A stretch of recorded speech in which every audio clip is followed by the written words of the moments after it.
사도신경 묵상 네 번째 주가 시작되었습니다. 이번 네 번째 주에는 본디오 빌라도에게 고난을 받으사 십자가에 못 박혀 죽으시고라는 신앙 고백의 내용들을 살펴보려고 합니다. 본디오 빌라도에게 고난을 받으사라는 문장과 십자가에 못 박혀 죽으시고라고 하는 이 두 문장은 사실은 대조적이고 보충적입니다.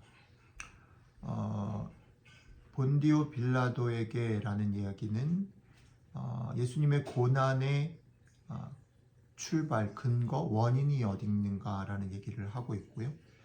그리고 십자가에 못 박혀 죽으시고는 예수님의 고난의 어떤 내용, 디테일, 사실들에 대한 얘기를 하고 있습니다. 그런데 이 신앙 고백 안에 이 두 개가, 첫 번째 본디오 빌라도에 대한 이야기는 사실은 좀 큰 조망 속에서 다루고 있다면, 예수님이 십자가에 못 박혀 죽으시고는 아주 그거에 이렇게 어떻게 해요? 포커싱 돼서 그 디테일들을 보여주는 이 대조적인 것들을 두 개를 사도신경은 균형을 잡고 있다라는 생각을 좀 해봅니다. 그래서 이번 주에는 이 균형이 왜 필요하고 이 균형이 무엇을 보여주는가, 이 균형 속에서 우리는 지금 우리가 여기서 이것을 생각하고 묵상할 때 어떤 것들을 볼 수 있는가를 좀 같이 살펴보려고 합니다.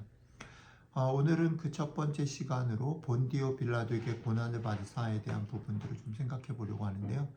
마태복음 27장 11절부터 26절 성경이 이야기하는 빌라도의 그런 신문 과정들, 빌라도의 마음들 좀 읽어보고서 얘기를 조금 더 이어가 보도록 하겠습니다. 읽겠습니다. 예수께서 총독 앞에 섰음에 총독이 물어 이르되 네가 유대인의 왕이냐? 예수께서 대답하시되 너의 말이 옳도다 하시고 대제사장들과 장로들에게 고발을 당하되 아무 대답도 아니하시는지라. 이에 빌라도가 이르되 그들이 너를 쳐서 얼마나 많은 것으로 증언하는지 듣지 못하느냐 하되 한마디도 대답하지 아니하시니 총독이 크게 놀라워하더라.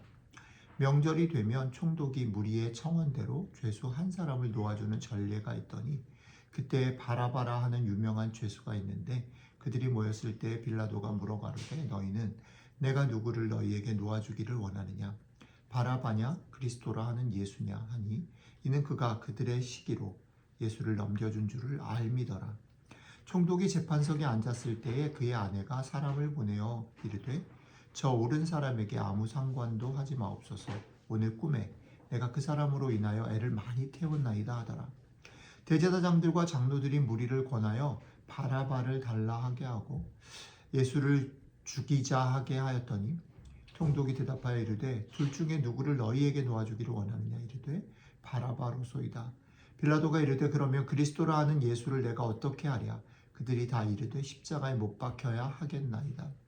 빌라도가 이르되 어찌미냐? 무슨 악한 일을 하였느냐? 그들이 더욱 소리질러 이르되 십자가에 못 박혀야 하겠나이다 하는지라. 빌라도가 아무 성과도 없이 도리어 밀란이 나려는 것을 보고 물을 가져다가 무리 앞에서 손을 씻으며 이르되 이 사람의 피에 대하여 나는 무죄하니 너희가 당하라. 백성이 다 대답하여 이르되 그 피를 우리와 우리 자손에게 돌릴지어다 하거늘. 이에 바라바는 그들에게 놓아주고 예수는 채찍질하고 십자가에 못 박히게 넘겨주니라. 아멘. 앞에서 제가 설명드렸던 것처럼 본디오 빌라도에게 고난을 받으사라고 말할 때 사실은 본디오 빌라도 입장에서 사실 조금 억울한 측면이 있겠다 싶습니다. 왜냐하면 본디오 빌라도에게 고난을 받았다라고 말할 때, 예수님의 고난을 생각할 때 사실은 우리 가운데 더 실감나는 것은 예수님이 더 아프셨겠다, 안타깝다라고 생각되어지는 부분은 어떤 게 더 있냐면, 베드로가 예수님을 3번 부인했다든지, 가룟 유다가 은30에 자신의 스승을 팔았다든지, 로마 군인들이 예수님을 채찍질하고 조롱하고 그렇게 했다든지, 대제사장들과 무리들이 예수님에게 대해서 막 항의하고 십자가에 못 박으라고 얘기했다든지 하는 이런 이야기들이 훨씬 더 예수님의 고난을 얘기할 때 십자가에 못 박혀 죽으셨다라는 말과 이렇게 다 조응하고 더 그것들을 강화시키는 내용인데, 사도신경을 고백했던 초대교회 교인들은 그 부분들을 등장시키지 않고 본디오 빌라도를 등장시켰단 말이죠. 그 왜 그랬을까 생각을 해보면 본디오 빌라도를 얘기할 수밖에 없었던 그들의 마음은 뭐냐면 예수님의 이 사건이 너희들만의 얘기가 아니냐, 너희들 안에서 일어난 그런 얘기가 아니냐라는 얘기들의 그런 질문들을 받았다는 거죠. 그래서 이 고백을 하는 사람들, 초대교회 입장에서는 이게 우리들만의 내적인 우리들만의 리그의 얘기가 아니라 본디오 빌라도라는 총독과 관계된 공적인 객관적인 이야기였다라는 얘기를 하고 싶었던 거죠. 그러니까 지금 우리 2000년 후에 지금 우리에게 본디오 빌라도는 뭐 유명한 사람도 아니고 실은 별로 베드로나 가룟 유다나 이런 것들보다 더 주목받는 사람이 아니죠. 그러나 이 사건을 늘 말씀드린 대로 그 시대를 가져가 보면 본디오 빌라도는 어떤 사람일까요? 이거는 뭐 지금으로 말하면 좋든 싫든 상관없이 트럼프, 뭐 이재명 대통령, 뭐 이런 사람들 마크롱, 뭐 이런 지금 우리 시대의 정치 지도자 최고의 자리에 있는 사람이라는 거죠. 트럼프를 모르는 사람은 없는 거예요. 마찬가지로 여기서 본디오 빌라도를 언급하는 것에 제가 볼 때 직접적인 첫 번째 이유는 본디오 빌라도라고 말할 때 그 사건을 본디오 빌라도가 처리를 했어, 이 과정을 밟았어 라고 말하면 당시 사람들의 입장에서는 이거는 객관적인 누구도 부인할 수 없는 우리들만의 리그가 아닌 객관적인 사건이라는 거죠. 그 부분을 강조하고 싶었던 것입니다. 그래서 그들은 본디오 빌라도에게 고난을 받사라는 이 문구를 이걸 가지고 균형을 잡은 거죠. 십자가에 못 박혀 죽으셨다라는 것은 아주 구체적인 예수님 자신의 고통을 아주 세밀하게 현미경으로 들여다보는 거라면 본디오 빌라도에게 고난을 받았다라는 말은 전체적인 조망, 당시 상황 속에서의 객관적인 것들을 증명하는 그런 이야기라는 것입니다. 그러니까 초대교회는 이 두 가지 균형을 잘 잡아야만 했던 거죠. 이 사건이 예수님의 고난과 죽음의 사건이 객관적으로 분명한 사건일 뿐 아니라 그것이 아주 개인적으로 퍼스널하게 고통스럽고 처절한 사건이었다. 이 두 가지를 놓지 않았다는 거죠. 어느 하나도 놓치지 않았다라는 겁니다. 자, 오케이. 그런 배경을 가지고 이 부분을 좀 살펴볼 때 우리가 오늘 읽은 빌라도의 그 사건의 얘기를 성경 어떻게 얘기하는가 보면 오늘 읽은 성경 속에서는 빌라도가 가졌던 어떤 마음들을 이렇게 툭툭툭 표현합니다. 빌라도가 예수님을 바라보면서 이 사람이 이렇게 죽을 죄를 지은 사람은 아니다라는 마음이 있었다라는 것들을 툭툭툭 표현하고 그거를 어떤 면에서는 예수님이 컨펌해 주기를 바라고 아니면 군중들이 알아주기를 바라고 그래서 뭐 바라바를 끌고 와서 이렇게 설득해 보려고도 하고 여러 가지 시도들을 합니다. 예수님한테도 확인을 받기를 원하고. 네. 그런데 그런 과정들이 다 실패로 돌아가죠.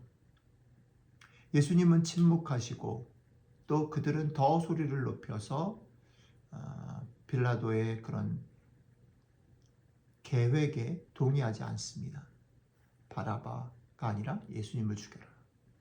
빌라도의 계획은 실패합니다. 그 사이에 또 재밌는 건 뭐냐면 빌라도의 아내가 꿈을 꿔서 그 얘기까지 했다라는 얘기도 포함되어 있다는 거죠. 결국 이 장면 속에서 빌라도는 우유부단함을 보여줍니다. 자신의 마음과 자신의 생각 속에서의 확신, 진리, 깨달은 것, 그것을 따르지 못하고 바깥의 소리, 그것이 결국 그 소리들이 자기에게 줄 영향력들, 결과들에 굴복하고 맙니다. 이게 성경이 오늘 빌라도의 모습을 보여주는 내용의 핵심이라고 할 수 있겠습니다. 자, 그렇다면 이제 마지막 이 얘기 가지고 우리 지금 오늘 이 말씀, 이 사도신경의 고백을 생각해 보는 우리들에게는 이게 어떤 얘기를 던지고 있을까?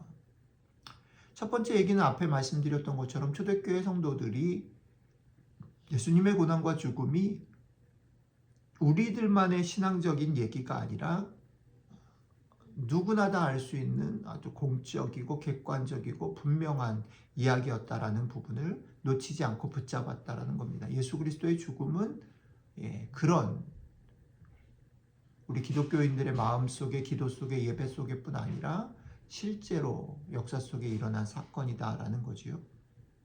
그리고 그 사건 속에 결국은 구체적인 책임을 지지 못하고 우유부단했던 한 사람이 있었다라고 소개합니다. 그리고 그것이 그냥 빌라도의 잘못이다라고만 얘기하는 것이 아니라 제가 보기에는 우리들의 삶, 우리들의 신앙 속에서도 이러한 부분들이 있다라는 얘기를 하고 있는 듯 보입니다.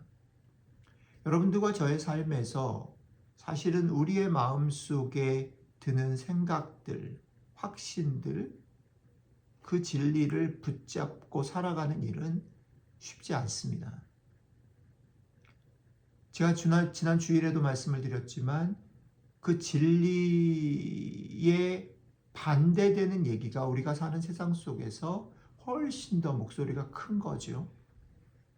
그리고 그 소리들과 우리의 마음속의 다른 끌림들은 우리가 붙잡아야 될 진리들을 흐리게 만들고 그것에 신경 못 쓰게 만들도록 우리를 바쁘게 몰아간다라는 겁니다.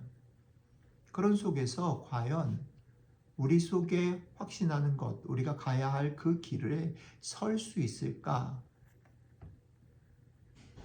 이 질문을 오늘 이 아침에 조용히 그러나 분명하게 우리 자신에게 물어야 한다는 것입니다.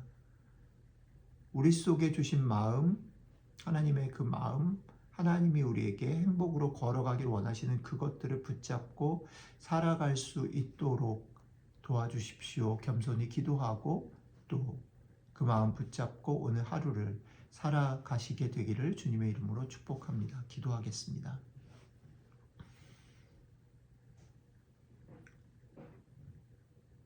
우리 주변을 둘러싸고 있는 수많은 이야기들, 더 쌓아야 돼, 이겨야 돼, 올라가야 돼, 인정받아야 돼.